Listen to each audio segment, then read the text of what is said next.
खबर उत्तर प्रदेश के मथुरा से है, जहां उत्तर प्रदेश के मुख्यमंत्री सीएम योगी आदित्यनाथ चुनावी शंखनाद के लिए मथुरा पहुंचे। जहां योगी आदित्यनाथ ने भगवान श्री कृष्ण जन्म स्थान भगवान के दर्शन किए और पूजा अर्चना के बाद अपने चुनावी की शुरुआत प्रचार के साथ उसमें योगी आदित्यनाथ ने भाजपा द्वारा आयोजित प्रबुद्ध सम्मेलन में भाग लिया और सम्मेलन में आए समाज में हजारों लोगों को सांसद हेमा मालिनी के लिए वोट करने के लिए साथ साथ हर घर में जाकर वोट करने की अपील की, जिसमें सीएम योगी आदित्यनाथ ने विपक्ष पर भी जमकर हमला बोला और कहा कि जिस तरह के एक पक्ष है जो कि फैमिली फर्स्ट को लेकर चलता है और दूसरा पक्ष मोदी है जिसके लिए नेशन फर्स्ट है, और क्यों आज मोदी की गारंटी जो कहा वो किया, फिर चाहे 500 साल की समस्या या राम मंदिर का निर्माण हो या फिर जन्मभूमि की निर्माण हो या फिर कश्मीर से धारा 370 को हटाना हो। जबकि ये नासूर कांग्रेस ने वादा किया था कि जब नक्सलवाद आतंकवाद और पथराव का नाम था, लेकिन धारा आज 370 हटने के बाद पूरा जम्मू कश्मीर विकास के पथ पर है। वहीं सीएम योगी आदित्यनाथ ने कहा कि जब से मोदी आए हैं उनसे एक भारत का नया निर्माण हुआ है। देखिए मथुरा से अभिषेक सिंह की रिपोर्ट।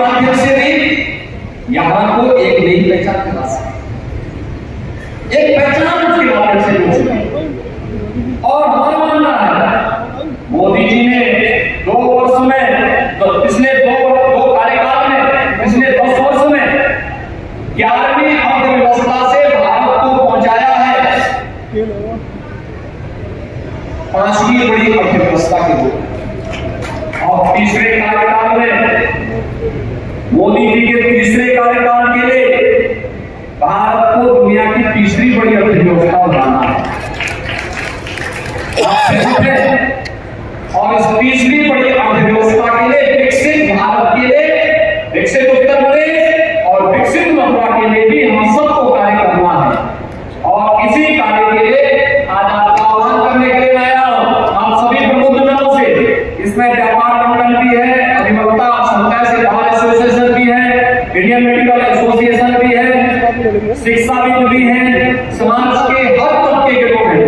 आप सबका मैं आह्वान करूंगा, आप सभी को प्रधानमंत्री मोदी जी का और हेमा मालिनी जी का प्रतिनिधि बनकर के एक घर में जाकर के इस पूरे चुनाव को अपने हाथों में लेना है। सभी लोग सहमत हैं? सभी लोग सहमत हैं? सभी लोग सहमत हैं ना? तो मेरे साथ बोलेंगे वृंदावन बिहारी लाल की, वृंदावन बिहारी लाल की, भारत माता की, भारत माता की, भारत माता की, जय श्री राम। पहचान बनी है, लोग सम्मान के साथ भारत को देखते हैं। हमारे देश के प्रति सम्मान का मतलब 140 करोड़ भारतीय दुनिया के अंदर कहीं भी जाता है तो उसके लिए दुनिया के सामने एक सम्मान देने का एक भाव उसके मन में उभरता है। ये भारत की हर भारतवासी को सम्मान मिलता है। आज भारत के पासपोर्ट की कीमत बढ़ी है, किसके कारण? मोदी जी के द्वारा पिछले 10 वर्ष के अंदर प्रयास किया गया, जो विश्वास देश के अंदर बना है।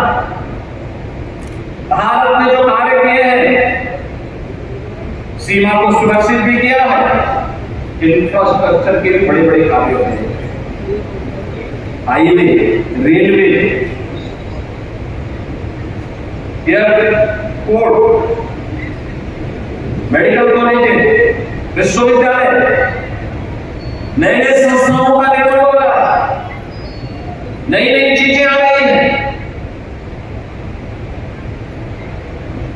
और गरीब कल्याणकारी योजनाओं का लाभ किस रूप में दुनिया में देखा है भारत के अंदर, बिना भेदभाव के प्रत्येक व्यक्ति को दिया गया। आपने 2014 के पहले गरीब कल्याण के नाम पर देखा होगा, व्यक्ति को, जाति को, मत और मजहब को ध्यान में रखकर के योजनाएं बनाई, चेहरा देख करके, जाति और भाषा देख करके योजनाओं का लाभ दिया जाता। लेकिन 14 के बाद ऐसा नहीं। 14 के बाद तो मोदी जी ने 14 में एक मंत्र दिया था, सबका साथ और सबका विकास का। सबका साथ सबके विकास के लोग बिना भेदभाव की योजनाओं का माध्यम व्यक्ति को भारी पैमाने पर हर गांव, हर गरीब, हर किसान, हर नौजवान, हर महिला, हर व्यापारी इन योजनाओं से बन चुका। कोई ये नहीं कह सकता कि मैं इन योजनाओं से वंचित हूं।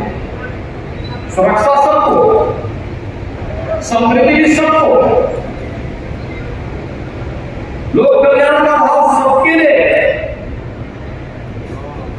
हमने पुष्टिकरण नहीं, बल्कि मोदी जी ने हर नागरिक की संतुष्टि को आधार बनाया है। किसी जाति, मत और मजहब की पुष्टिकरण को आधार नहीं बनाया, और परिणाम है उसने भारत को एक नई पहचान दी। भारत आज एक नए भारत के रूप में जाना जा रहा है, जहां युवा की आजीविका की व्यवस्था भी है, तो आम जनता भी और विकास भी। इन दोनों को लेकर के आज देश के अंदर एक नया जो प्रवाह पैदा हुआ है, यह सबको देखने को मिला हुआ। मैं पिछले 15 दिन से एक गाना सुन रहा हूं, और मैं हर बार होली में, बचपन से ही होली के गानों को जब सुनता था, एक बात मुझे ध्यान में आती थी, जो अक्सर हम लोग सुनते थे कि होली खेले रघुवीरा, भजन तो हम लोगों ने खूब सुना, लेकिन सचमुच पहली बार 500 वर्षों में अयोध्या धाम में अपने धाम में विराजमान होकर के होली के साक्षात दर्शन भी हम सबको कराए, और मथुरा वृंदावन की कुछ गलियां भी इंतजाम तो कर ही रही थी।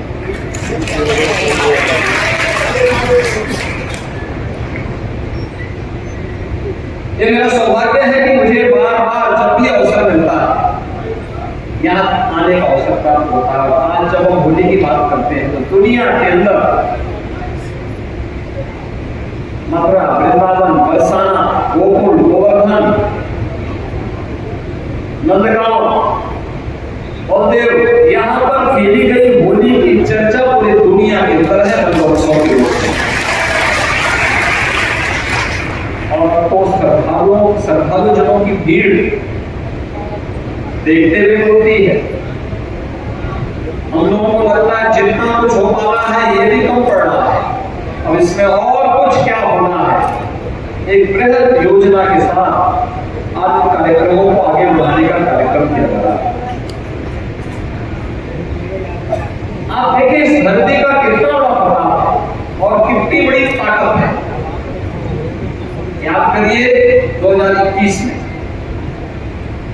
जब वैष्णव महाकुंभ का आयोजन यहां हुआ, यमुना मैया के तट पर, उन्हीं की कृपा से वृंदावन बिहारी लाल से ये पहचान आपकी बनी रह सके, और इसके लिए उन्होंने जिस प्रतिबद्धता के साथ, जिस ईमानदारी के साथ, जिस निष्ठा के साथ यहाँ की सेवा की कितनी बड़ी गाथा, कितनी बड़ी विश्व जगत की गाथा, और कितना समय अपने संसदीय क्षेत्र को देकर के वहां के मुद्दों को संसद में रख करके, विभिन्न मंत्रालयों के सामने रख करके, और मैं तो बहुत कहता हूं कि प्रदेश में भी आकर के मुख्यमंत्री के सामने भी यहाँ की बातों को रखती है कि हमारे मथुरा वृंदावन बरसाना की ये समस्याएं हैं, इनका समाधान होना ही है, इनका समाधान होना ही है। यानी इस प्रतिबद्धता के साथ कार्य बहुत कम होता है, बहुत कम देखने को मिलता है। और सचमुच अगर इस प्रकार के प्रतिनिधि हो जाए तो मित्रों फिर कोई समस्या नहीं रहती, अपने आप ही समस्या समाधान का रास्ता देती है, समस्या का रास्ता यदि समाधान का रास्ता निकालती है। हमारा ब्रज क्षेत्र तो समाधान देता है, समस्या नहीं देता है। बड़ी से बड़ी समस्या का समाधान किसने दिया? आज से नहीं दे रहा है, पिछले हजारों वर्षों से दे रहा है, और हजारों वर्षों की उस समस्या का समाधान का रास्ता जब आप देते हैं तो आपके साथ मुझे भी जुड़ने में आनंद की अनुभूति होती है। मैं आपके उस अवसर पर केवल आपसे ये बात कहने के लिए आया हूं कि हम लोगों ने बदलते हुए इस चुनाव को देखा, पूरे देश को देखा, और 10 वर्ष में बहुत नजदीक से हम लोगों ने इस चीज को महसूस किया। मैं इन प्रबुद्ध जनों के सामने यही प्रश्न करना चाहता हूँ। पूरा देश आज एक प्रश्न कर रहा है, और प्रश्न ये कि इस चुनावी समर में वोट के बहुत स्पष्ट नजर आ रहे हैं, बहुत स्पष्ट नजर आ रहे हैं। और वह है एक पक्ष के लिए फैमिली फर्स्ट है, तो मोदी जी के नेतृत्व में जो पक्ष है उसके लिए नेशन फर्स्ट है। एक पक्ष जो फैमिली फर्स्ट की बात करता है वो अपने कृत्यों से माफिया राज को प्रश्रय देता है, लेकिन मोदी जी का पक्ष कानून की राज को प्रभावी ढंग से लागू करने का काम करता है। एक पक्ष जो माफिया राज को प्रश्रय देता है वो भ्रष्टाचार का पक्षधर है, वो मोदी जी का पक्ष जीरो टॉलरेंस का पक्षधर है। एक पक्ष जो माफिया राज और पुष्टिकरण का पक्षधर है, वह पुष्टिकरण के नाम पर व्यक्ति जाति मत और मजहब के आधार पर समाज को बांटना चाहता है, लेकिन मोदी जी के नेतृत्व में सबका साथ और सबके विकास के माध्यम से जातिवाद नहीं बल्कि गरीब कल्याणकारी योजनाओं का लाभ बिना भेदभाव के समाज के हरेक जिसको प्रधानमंत्री मोदी जी ने पिछले 10 वर्ष में एक नई पहचान दी है। आज 2024 से हम लोकसभा चुनाव की और अपने समाज